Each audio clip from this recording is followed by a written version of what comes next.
गड़ियासीं हिते ग़रीब औरतुनि खे कारो करे बेगुनाह मारे उनखे लोड़े या उनखे गुम कयो पियो वञे, जॾहिं त कबीलाई रतो छाण जी आड़ में बेगुनाह माण्हुनि खे मारे पियो वञे। शिकारपुर समेत सिंध जे मुख़्तलिफ़ शहरनि में रोडनि रस्तनि जी हालत इंतहाई ख़राब आहे। स्कूलनि जूं बिल्डिंगूं तबाह, स्कूलनि में उस्तादनि जो न हुजण जे बराबरि आहिनि।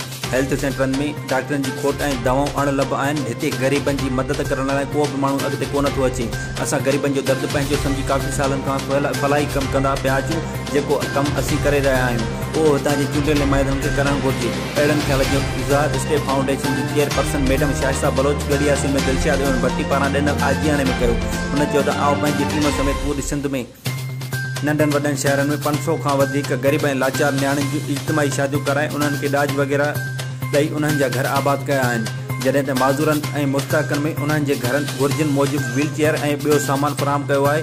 हिन मौक़े ते DO स्पोर्ट शिकारपुर एजाज़ अहमद खोखर, लियाकत भुट्टो, दिलशाद अहमद भट्टी, गड़ियासी समाजी इत्तेहाद जे अॻवान आगा फैसल, बहादुर सुमरो, शाहीन सिंधी, मेहरान शॉपकीपर एसोसिएशन जे नसीर शाह, नबीदा ऐं ॿियनि पिणु ख़िताब कयो।